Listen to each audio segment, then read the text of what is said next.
Ei, dragii mei, sunteți gata de culcare? Atunci să începem călătoria noastră în lumea poveștilor. Povești cu prinț. Porcarul de Hans Christian Andersen. Era odată un prinț sărac care avea un regat mic și voia să se însoare. Nimic din toate acestea nu ar fi constituit vreo problemă dacă ar fi vrut să se însoare cu o prințesă normală și obișnuită. Dar prințul cel sărac a avut îndrăzneala să o întrebe pe fiica împăratului: "Vreți să vă căsătoriți cu mine?" Prințesa nici nu se obosi să răspundă. Pentru a-i cuceri inima, prințul îi trimise două dintre cele mai frumoase lucruri din micul său regat: un trandafir și o privighetoare. Cele două daruri erau excepționale.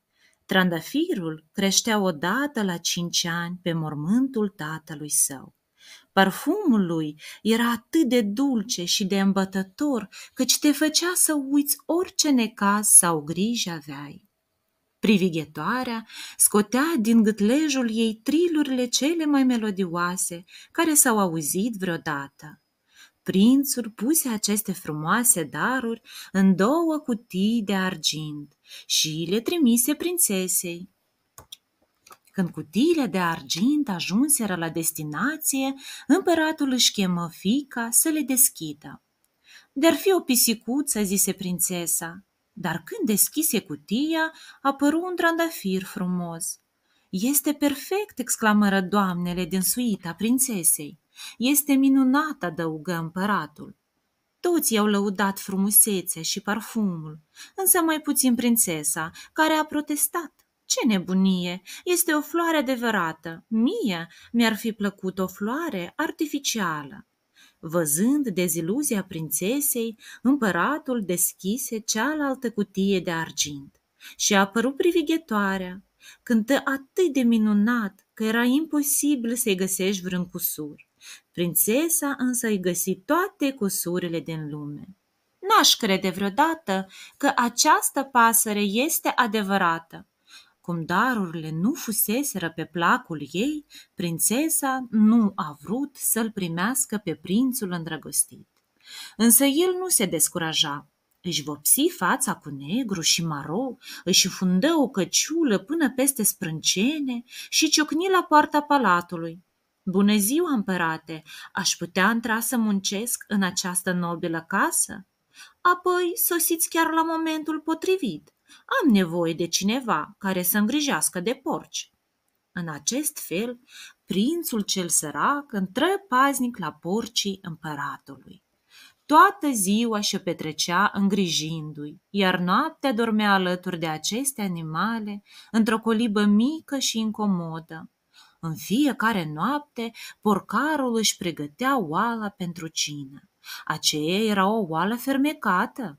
Îndată ce bucatele începeau să se coacă, oala începea să cânte cântece bătrânești pe care toată lumea le cunoștea. În plus, dacă cineva își vără degetul în ea, se puteau adulmeca toate aromele mâncărurilor care se pregăteau în casele celor de la oraș. Chiar în clipa aceea în care oala a început să cânte, prințesa se plimba prin apropierea colibei. Deodată își aduse aminte de acea melodie și zise însoțitoarelor sale: "Aceea este singura melodie pe care știu să o cânt la pian. Intrați imediat în colibă și întrebați-l pe porcar cât costă instrumentul la care o cântă." Una dintre doamne intră și după ce își dădu seama că era o simplă oală, îl întrebă pe porcar: "Cât cer pe această oală?" "Mă mulțumesc cu 10 sărutări ale prințesei." "Păi asta e imposibil," exclamă ofensată doamna. "Să știți că nici nu mă gândesc să o dau pe mai puțin." Îndată ce doamna a ieșit din colibă, prințesa o întrebă: "Ce a spus porcarul?" Nici nu îndrăznesc să repet cu voce tare. Dacă vreți să auziți, vă voi spune la ureche." Așa că îi spuse încet și în acel moment prințesa strigă: "Ce neobrăzat, ce profitor!" Prințesa și doamnele își reluără drumul și după puțin timp auziră din nou acea melodie minunată. Prințesa se opri și spuse însoțitoarelor sale: „Du-te din nou la colibă și întreabă-l pe porcar dacă se mulțumește cu 10 sărutări din partea doamnelor mele de onoare.” Femeia îndeplini ceea ce poruncise prințesa și porcarul îi răspunse: „Spuneți-i prințesei că vreau 10 sărutări ale sale. Dacă mi le dă, va primi oala.” În cele din urmă, prințesa acceptă înțelegerea, nu înainte de a protesta: „Uite ce față are! O să-i dau cele 10 sărutări numai dacă voi o să stați în jurul nostru, pentru ca nimeni să nu ne vadă.” Și așa se făcu că prințesa rămase cu oala și porcarul cu cele 10 sărutări.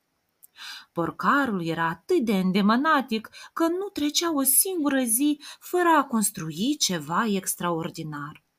Chiar în noaptea aceea construi o morișcă nemaipomenită. Când o învârteai, se auzea numai melodii la modă, după care se dansa la acea vreme. Când în ziua următoare prințesa auzi muzica, rămase din nou încântată și porunci uneia dintre doamne: „Întrebați-l pe porcar cât cere pe acest instrument. Oh, spuneți-i că nu vreau să-i dau nici măcar o sărutare.” La puțin timp, doamna a ieșit din colibă și îi spuse: „Nu vreau una, vreau 100 de sărutări.” Prințesa se înfurie și plecă. Nu făcu nici 3 pași, că auzi din nou cântecele. Se opri și îi spuse însoțitoarei sale: „Totul va fi pentru a-i ajuta pe artiști. Duceți-vă și spuneți-i porcarului că îi voi da 10 sărutări și că restul le veți da voi.” Imediat, toate protestară: „Nouă nu ne face plăcere să-i dăm nici măcar o sărutare.” Prințesa, foarte supărată, le răspunse: „Astea sunt prostii. Dacă eu pot să-l sărut și nu mi se întâmplă nimic, voi de asemenea puteți să o faceți, fără să vă cadă blazonul.” Astfel că toate doamnele intrară în colibă, iar porcarul repetă același lucru: „Vreau cele 100 de sărutări de la prințesă. Dacă nu mă sărută, nu o să capete morișca.” Doamnele povestiră asta prințesei și ea strigă din nou: „Înconjurați-mă!” Așa că doamnele făcură cerc în jurul ei și porcarul începe să o sărute pe prințesă. Chiar în acel moment, împăratul se plimba pe acolo. Văzând grupul acela de doamne, exclamă: „Ce bine petrec ele timpul, merg să văd ce joc este ăsta.” Cum doamnele erau foarte atente și numărau sărutările porcarului, nici nu-l văzură și nici nu-l auziră pe împărat. Când tatăl văzu ce se întâmplă, exclamă: „Dar ce e asta?” Imediat porcarul și prințesa fură dați afară din împărăție și iată-i, prințesa care plângea, porcarul care râdea și amândoi uzi până la piele, pentru că ploua cu găleata. „Vai, cât de proastă sunt! Dacă m-aș fi căsătorit cu prințul care îmi ceruse mâna, nu aș mai fi trecut prin atâtea.” Atunci porcarul se duse în spatele unui pom, își îndepărta vopseaua de pe față, își aruncă departe hainele lui zdrențăroase și apăru îmbrăcat ca un prinț. „Iată-mă, eu sunt prințul care a vrut să se căsătorească cu tine. Disprețul tău a fost atât de mare încât m-am hotărât să fac la fel cu tine. Fiindcă nu ai vrut să iei de bărbat un prinț cinstit, ai preferat să săruți un porcar numai ca să ai o morișcă. Îți spun adio, adio și n-am cuvinte.” Prințul se întoarse în regatul lui, iar prințesa rămase pe drumuri câinându-se. Crăiasa albinelor de frații Grimm. Era odată un rege care avea 3 fii. Cei 2 frați mai mari, care erau foarte aventurieri, părăsiră palatul cu dorința de a cunoaște lumea. Atât de mult le-a plăcut viața aceasta, că au hotărât să nu se mai întoarcă vreodată în regatul lor. Cu frații lui mai mari nu se mai întorceau, cel mai mic, pe care toți îl strigau Nătăfleață, se decise să meargă în căutarea lor. Când în cele din urmă îl găsi, frații îi ziseră: "Vino cu noi, te asigurăm că te vei distra mult mai bine decât la palat." Și Nătăfleață acceptă.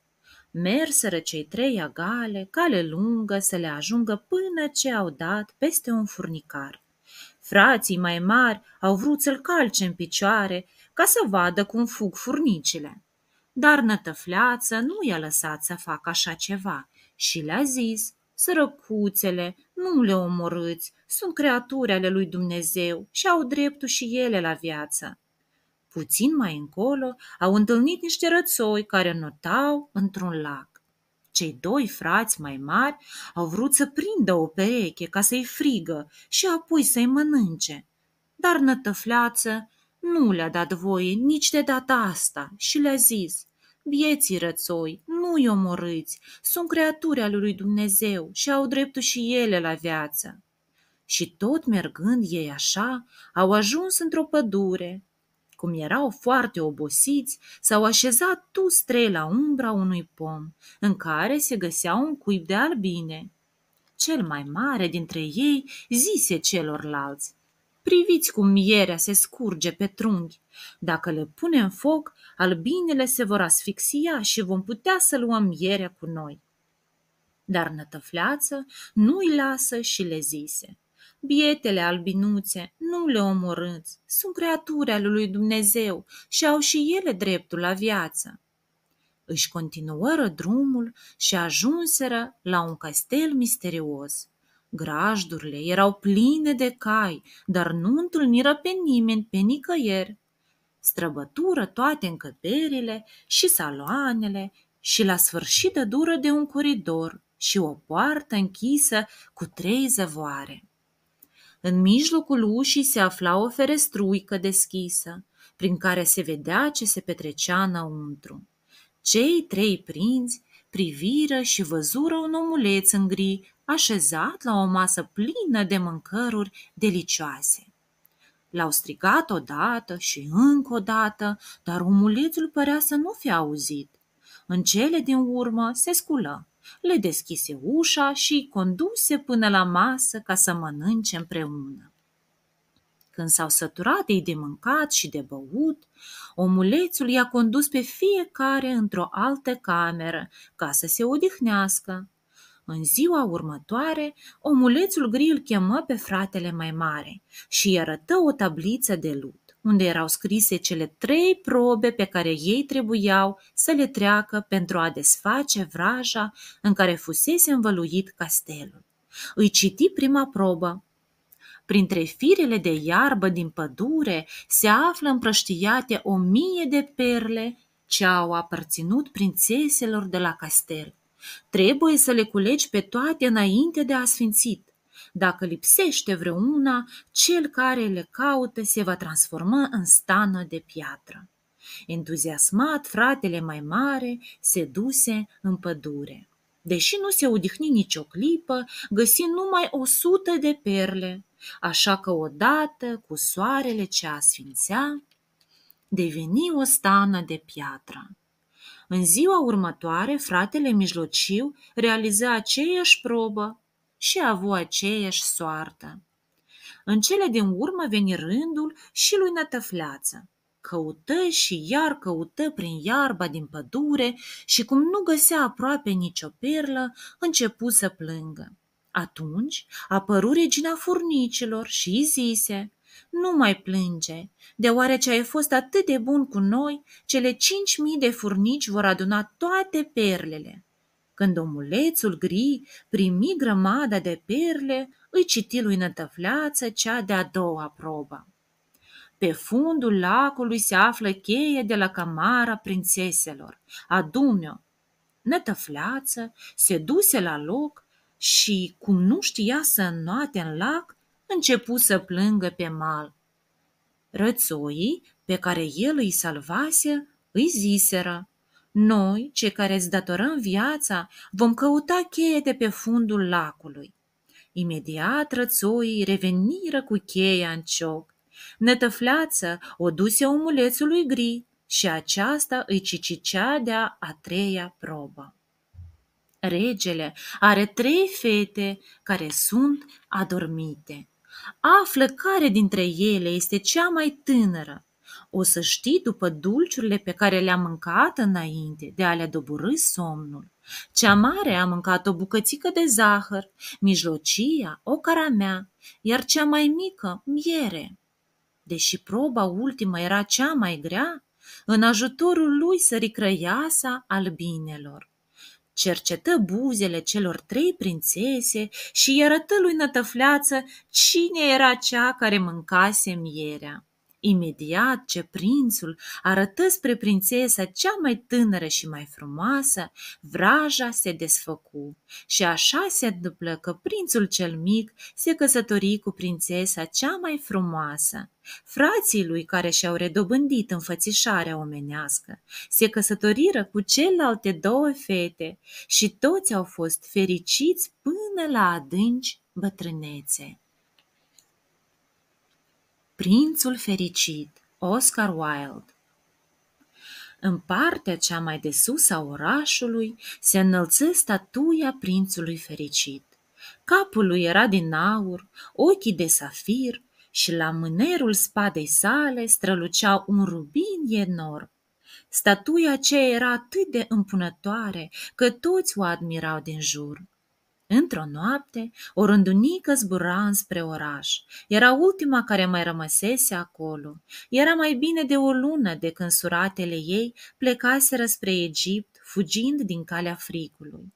Această rândunică însă era îndrăgostită de o salcie și așteptă până în ultima clipă ca iubitul ei să se hotărască să călătorească împreună cu ea. Vrei să mă urmezi?" îl întrebă rândunica pentru a 1000-a oară, dar salcia refuză.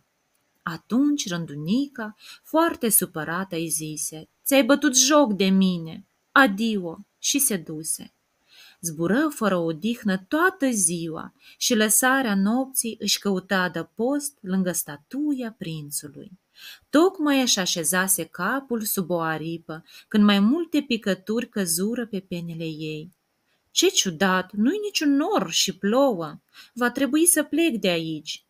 În clipa în care își desfăcea aripile, privi în sus și văzu. Ah, ce văzu! Ochii prințului fericit erau plini de lacrimi. "Cine sunteți?" îl întrebă rândunica. "Sunt prințul fericit." "Și dacă sunteți prințul fericit, de ce plângeți așa? M-ați udat de tot." "Când eram în viață," zise prințul, "aveam inimă de om, dar nu știam ce înseamnă durere sau lacrimi.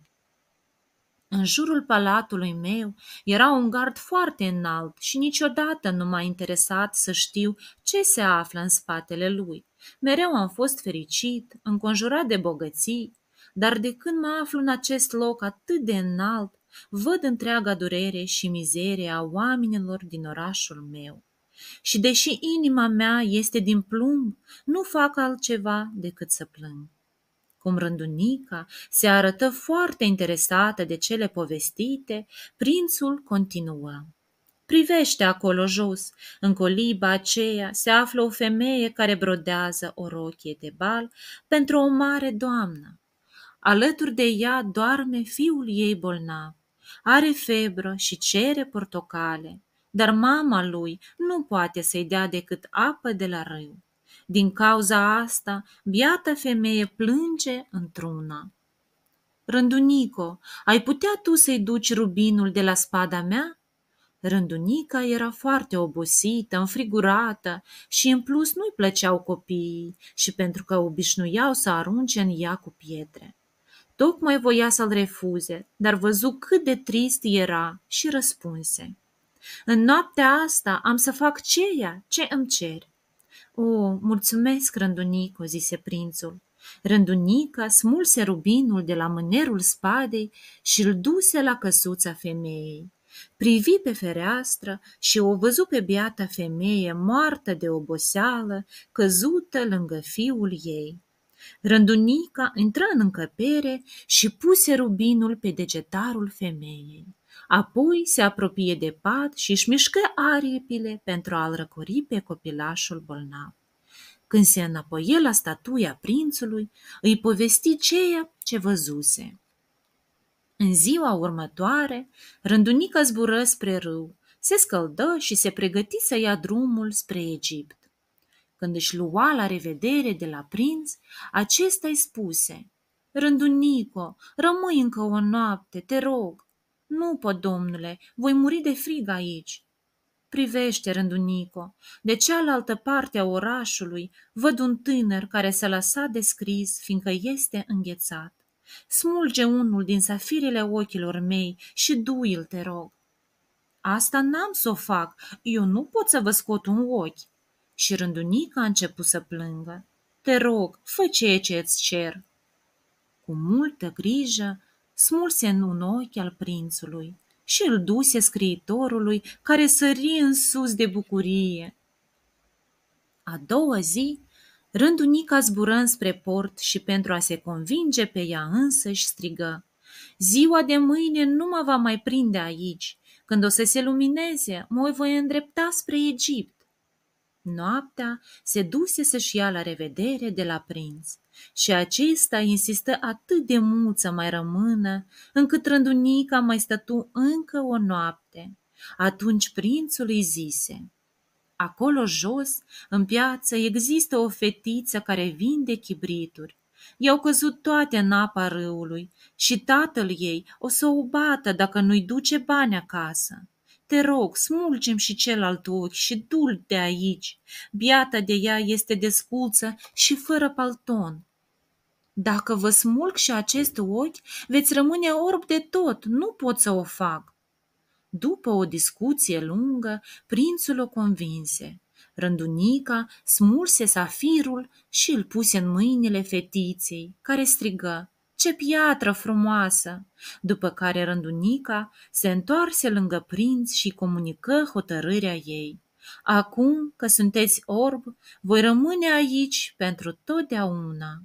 Rândunica a dormit la picioarele prințului și când se lumină de ziua îi vorbi despre lucrurile minunate care se află în Egipt.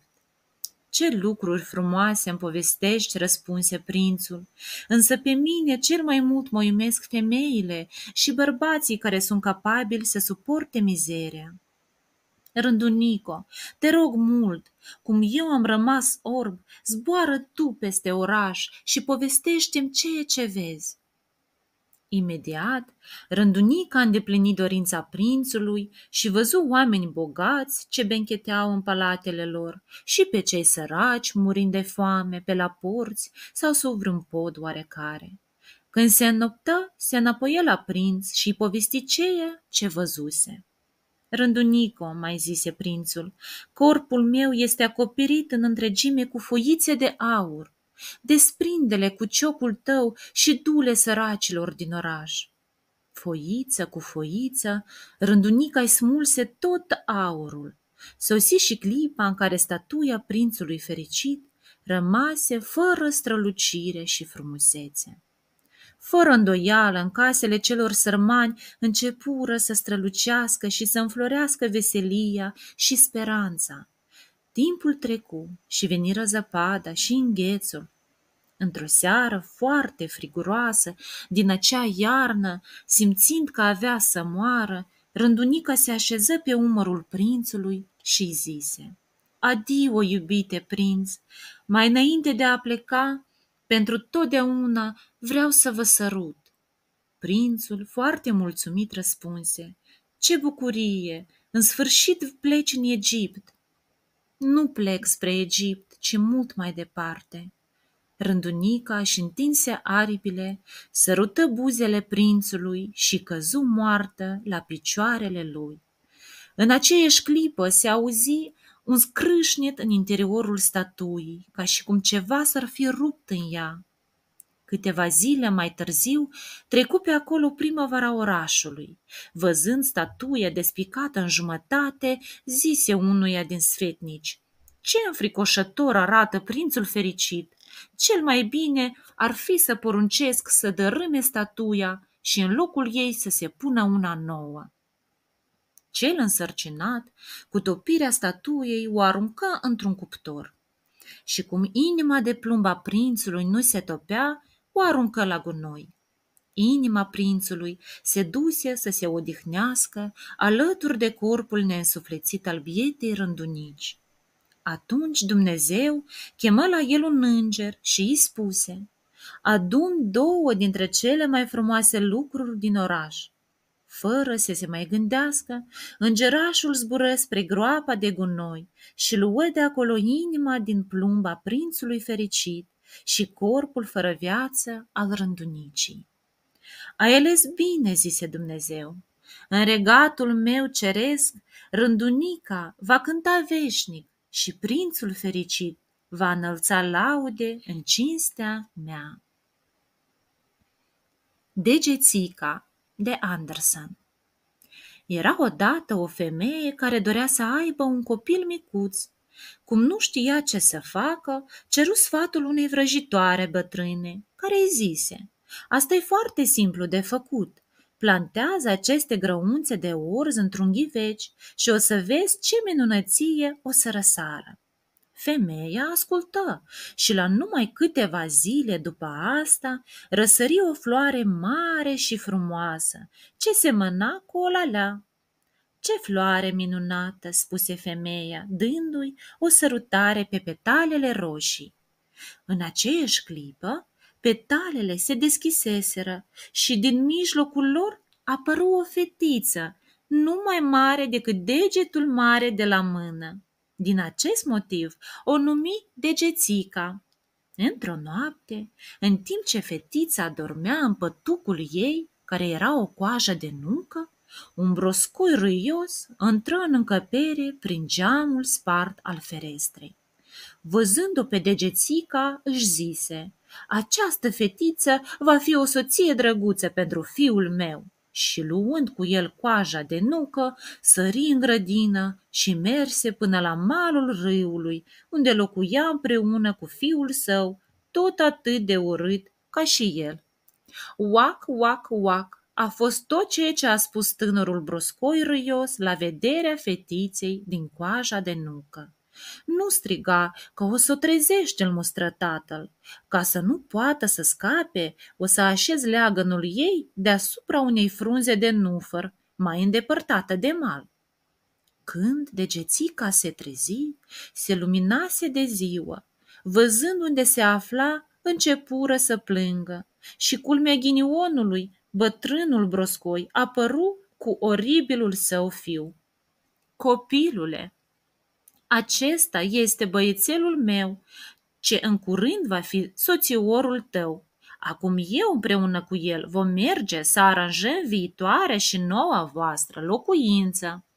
Broscoii plecară și Degețica rămase singură. Se întâmplă că un fluture alb veni de se așeză pe frunză de nufăr. Degețica, care era foarte isteață, profită de situația ca să fugă. Își desfăcu mica ei centură și legă un capăt în jurul fluturelui și pe celălalt de frunză. În acest fel navigă rapid pe un râu. În chiar clipa aceea trecu un zbor un bondar. Fermecat de frumusețea copiliței, o luă pe sus și o purtă în zbor până la un copac. Nufărul continua să alunece pe apă, tras de către fluture. "Ce necaz!" exclamă Degețica. "Ceea ce regret mai mult este că bietul fluture nu va putea să se elibereze din legătura frunzei și va muri în curând de foame." Bondarul se așeză cu Degețica într-un pom și în scurt timp sosiră acolo toți bondarii care locuiau cu el. Consoartele bondarilor, moarte de invidie, o priveau cu dispreț. Unele comentau: "Ia te uită ce pocitanie! E adevărat că are 2 picioare, dar nu are antene." Altele ziceau: "Priviți, nu are aripi, nu-i bună nici să zboare." Deși bondarul era îndrăgostit de frumoasa degețică, se gândi că nu putea să-și ia o soție pe care toți o criticau. Așa că o dădu jos din pom și o așeză pe petalele unui trandafir. Biata fetiță petrecu toată vara în pădure, însoțită de cânticul păsărelelor. Dar când sosi toamna, toate păsările plecară și ea rămase absolut singură. Cum mai tremura de frig sărmana. Într-o zi generoasă, degețica a început să caute un adăpost. În cele din urmă, îl află în căsuța unei șobolănițe de câmp. Văzând-o pe beata fetiță atât de obosită și de înfometată, șobolănița îi zise: „Aici vei putea să-ți petreci iarna, eu îți voi da de mâncare și tu, în schimb, vei mătura odăile și îmi vei spune povești.” Degețica acceptă înțelegerea cu multă plăcere și începu să curețe casa. În noaptea aceea a venit la cină domnul Cârtiță. După desert, fetița povesti istorioara frumoasă și Cârtița, auzindu-i vocea dulce, se îndrăgosti de ea. Casa Cârtiții era mai mare decât a șobolăniței și comunica cu ea printr-un coridor lung. În acest loc degețica dădu peste o rândunică ce era pe moarte. O luă între mânuțele ei și o sărută. Pasărea, care era moartă de frig, prinse viață de la căldura mânuțelor fetiței și de la răsuflarea ei. În toate nopțile acelei ierni generoase, degețica îi duse mâncare și o îngrije pe prietena ei, rândunica. Atâtea lucruri îi dăduse fetița că la sosirea primăverii rândunica vrut să-i răsplătească bunătate, zingând: „Vino cu mine, te voi purta pe aripile mele până la un loc minunat, unde tu să poți trăi fericită.” „Nu pot,” răspunse degețica, „nu vreau să-i rup inimile nici șobolăniței, nici Cârtiței, care vrea să se însoare cu mine. Sunt atât de buni.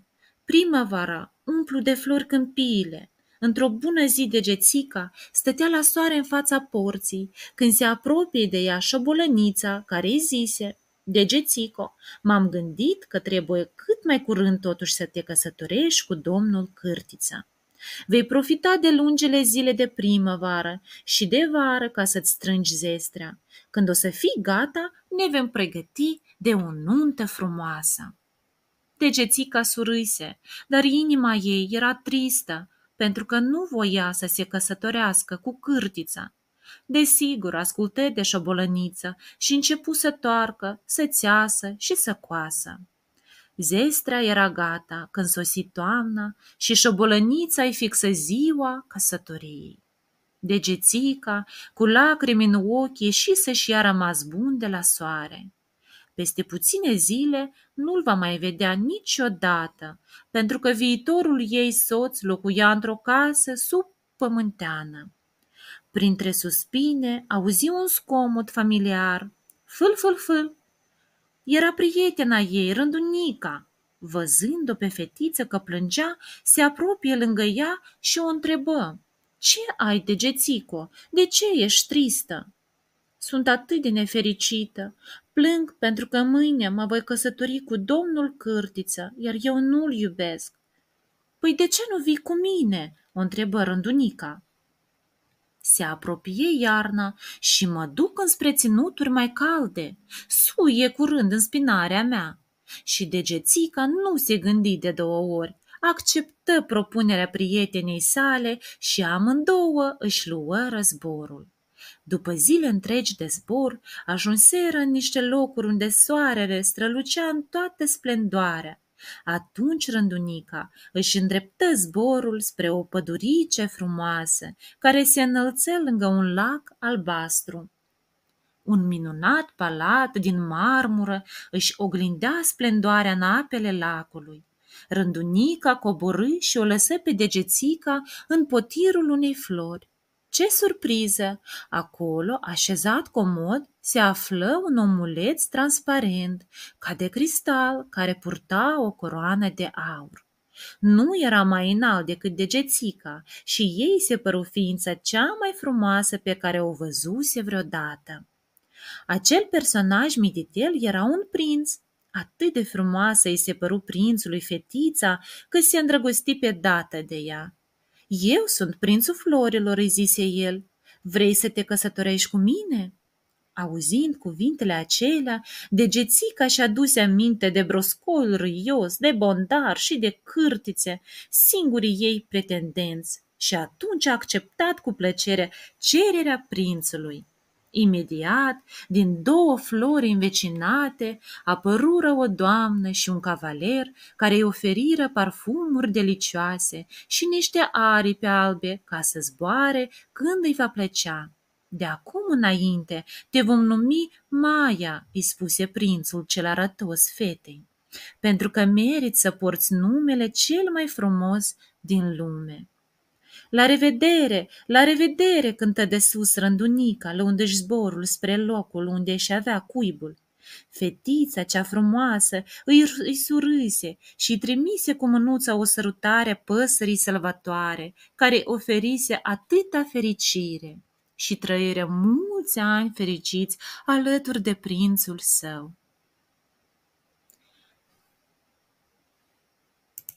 Cele trei torcătoare de frații Grimm. Era odată o fată, fiica unor torcători, căreia nu-i plăcea deloc să toarcă. Oricât îi zicea mama ei că trebuie să muncească, fata nici de cum nu dorea să o facă. Într-o zi, mama se sătura până peste cap. Îi trânti o palmă răsunătoare și îi zise: leneșă, puturoasă, trândavo! În acel moment se nimeri să treacă pe acolo regina. Auzind plânsetele unei tinere, coborî din caleașcă și se apropie de casă. Mama, foarte rușinată că avea o fiică atât de trândăvă, ascunse adevărul. Majestate, fiica mea plânge, fiindcă nu are încă să toarcă. Muncește atât de mult încât nu poate să-i cumpăr tot ceea ce ea are nevoie. Suntem sărace. Atunci regina exclamă: dar nimic nu face mai multă plăcere ca zgomotul făcut de furca de tors. Ce noroc că aveți o fată atât de harnică! Fără îndoială, hărnicie este calitatea pe care o apreciez cel mai mult la o persoană. Regina mângâie fața tinerii și se adrese mamei. Doamnă, lăsați-o pe fiica dumneavoastră să vină cu mine la palat. Acolo am 3 grămezi până în tavan de in de tors. Mie îmi va face astfel o mare favoare și pentru ea va fi o mare distracție. Mama primi propunerea reginei, foarte încântată, iar regina plecă cu tânăra. Imediat ce ajunseră la palat, îi arătă cele 3 încăperi pline cu in și foarte surâzătoare îi zise: aici ai de lucru pentru câteva zile și când vei termina munca, eu îți voi da ca răsplată mâina fiului meu. Nu-mi pasă că ești săracă, pentru că o femeie muncitoare e cea mai bogată din lume. Când regina plecă, tânăra privi din nou la cele 3 mormane de in. Numai gândindu-se la munca ce o așteaptă, mâinile începură să-i transpire. Printre suspine exclamă: nici 10 vieți de-aș avea nu aș fi capabilă să torc atâta in. Fata a început să plângă și în următoarele 3 zile nu mișca niciun deget. Apoi regina veni să vadă ce făcuse tânăra. Văzând treaba neatinsă, o întrebă: cum se face că încă nu ai început lucrul? Tânăra răspunse ce îi trecu mai întâi prin minte: majestate, este din cauza că mi-amintesc mult de mama și sunt foarte tristă. Regina, care avea o inimă foarte bună, îi se făcu milă de fată și o liniști. Fătuco, nu mai plânge și așterne-te imediat pe treabă. Cum îți place mult să torci, desigur că vei uita supărarea de a nu mai fi cu mama ta. Când regina plecă, tânăra se uită pe fereastră. Jos se aflau 3 femei cu o înfățișare foarte ciudată. Prima avea buza de jos atât de mare că îi atârna până la bărbie. A doua avea degetul mare de la mâna dreaptă atât de gros încât părea o vânătă și a treia avea laba piciorului drept atât de lungă și de turtită încât părea o vâslă. Cele 3 femei priveau spre fereastră. Una dintre ele o întreba pe tânără: "Fetițo, de ce plângi?" La care tânăra răspunse: "Trebuie să torc 3 grămezi imense de in și nu știu de unde să încep." Atunci a doua femeie zise: "Asta nu-i nimic. Dacă promiți că o să ne inviți la nuntă când o să te căsătorești cu prințul, noi te vom ajuta la tors." "Desigur că vă voi invita," exclamă tânăra de la fereastră. "Așteaptă, așteaptă," spuse a treia femeie, "nu numai să ne inviți la nunta ta, dar trebuie să ne așezi și lângă tine pe toate 3, pentru că suntem verișoarele tale." "Vă promit că voi face tot ceea ce îmi cereți, cu foarte mare plăcere. Deja puteți să urcați și să începeți lucrul." Cele 3 femei intrară cu tânăra în prima încăpere. În timp ce una umezea firul cu buza ei enormă, a doua îl răsucea, sprijinindu-l de masă cu degetul cel mare, și a treia îl întindea și făcea să se învârtească o roată de tors atunci când își apăsa pe pedală peciorul ei cât o vâslă. În acest fel, într-o clipită, cele 3 torcătoare isprăviră cei 3 munți de in.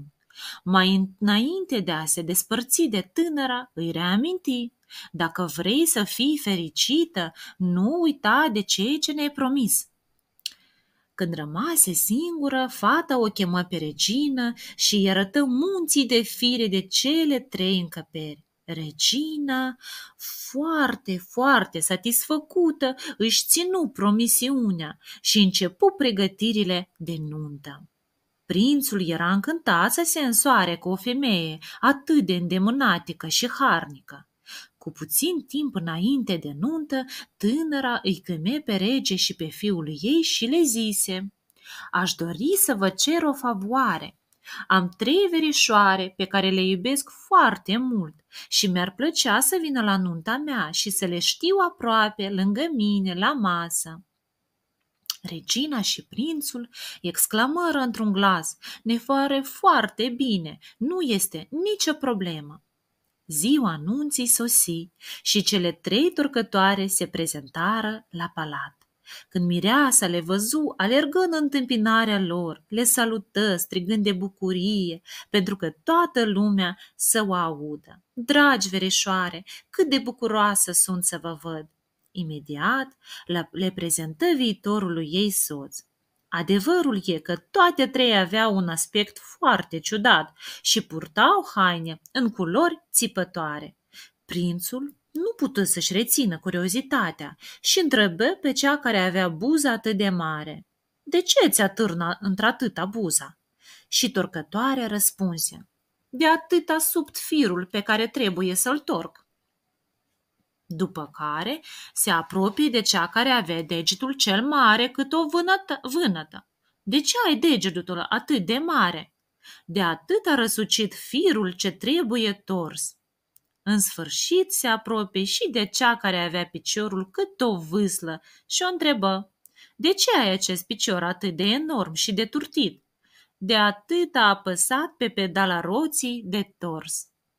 Logodnicul rămase pe gânduri și se înspăimântă când își imagina înfățișarea pe care o va căpăta soția lui dacă continuă să toarcă. Așa că tuși un pic pentru a-i face atenți pe invitați și le zise: "Promit în fața tuturor că soția mea nu va mai toarce de azi înainte. tânăra se simți extrem de fericită că scăpase de o muncă atât de înspăimântătoare, mulțumită celor 3 torcătoare. Regele Cioc de Sturs de frații Grim. Era odată un rege care avea o fiică foarte frumoasă, dar atât de orgolioasă încât disprețuia pe oricare dintre pretendenții la mâna ei. Pentru a rezolva acea situație, tatăl ei dădu o mare petrecere, la care invită pe toți bărbații din regat care voiau să se căsătorească cu fiica lui. Îi aranjă unul, câte unul și prințesa îi privi pe rând pe fiecare. Acesta-i slab, de-l suflă vântul, zise despre primul. Acesta este foarte gras, comentă despre următorul. Ha, ha, ha, ha, ha, iar acesta are o bărbuță cum e ciocul unui sturs. De atunci pretendentul acela rămase cu porecla de cioc de sturs. Bătrânul rege, sătul de zeflemelele fiicei sale, strigă în toiul petrecerii.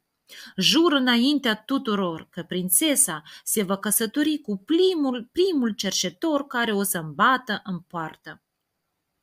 Câteva zile mai târziu, un muzicant sărac și zdrențăros începu să cânte sub balconul de la sala tronului. Când suveranul îl auzi, ceru servitoarelor să-i lase să-l oblige să urce. Și îndată ce l-a în față îi zise: mi-a plăcut atât de mult vocea ta, încât în loc de câteva monede îți voi da mâina fiicii mele. Apoi o chemă pe prințesă și vorbi astfel: mi-am dat cuvântul că te vei căsători cu primul cerșetor ce o să se sosească la palat. De aceea, fiica mea, aici l-ai pe soțul tău. Dar, tată, exclamă surprinsă tânăra. Câteva minute după aceea, preotul palatului o căsătorea pe prințesă cu muzicantul cel sărac. După ceremonie, regele zise fetei sale: cum un cerșetor nu poate locui sub acoperișul meu, trebuie să părăsești palatul imediat împreună cu soțul tău. Muzicantul, fericit și mulțumit de hotărârea regelui, o luă de mână pe tânăra-i soție și plecă de acolo. Merseră ei de o bună bucată de vreme când ajunseră în capitala unui alt regat, care era înconjurat de o pădure minunată. Al cui sunt orașul și această pădure enormă, întrebă ea. Ale regelui Cioc de Sturs, care a vrut să fie soțul tău, îi răspunse bărbatul. Vai, ce toantă am fost! Ce fericit ar putea să fie soția lui, exclamă prințesa. După câteva ore, ajunseră la o căsuță mizeră. A cui este cabana asta atât de caragioasă, întrebă ea. Este casa noastră și în ea vom trăi fericiți, răspunse soțul. Îndată ce intrară în casă, tânărul își organiză treburile și îi zise soției sale: în timp ce mături și strângi prin casă, eu voi merge după lemne, apoi vom pregăti cina împreună. Fiica regelui nu știa să facă absolut nimic și muzicantul trebuie să o învețe să aprindă focul și să gătească. În ziua următoare, în timp ce mâncau câteva fructe, bărbatul îi explică: în cămară nu a mai rămas nici măcar un codru vechi de pâine, așa că va trebui să muncim dacă vrem să mâncăm. Chiar azi voi cumpăra niște vase de lut ca tu să le vinzi în piață. Femeia, roșie de rușine, exclamă: nu pot să fac asta, sunt fiica regelui. Lumea va râde de mine. Deja nu mai ești fiica regelui, ci soția unui muzicant sărac și dacă vrei să mănânci și să rămâi în viață, va trebui să muncești. Îndată ce se lumină de ziua, soțul o duse pe femeie la piață și și așeză taraba într-un loc atât de bun încât în câteva ore se vândură toate vasele pe care ei le adusese. Cu banii obișnuiți, cumpărară de mâncare și plecară acasă. La cină bărbatul îi zise: mâine va trebui să mergi singură la piață, să vinzi toate oalele care ne-au rămas în casă. Eu trebuie să merg să cumpăr altă serie de vase. În dimineața următoare, femeia plecă singură la piață. Drumul era lung și afară era foarte cald.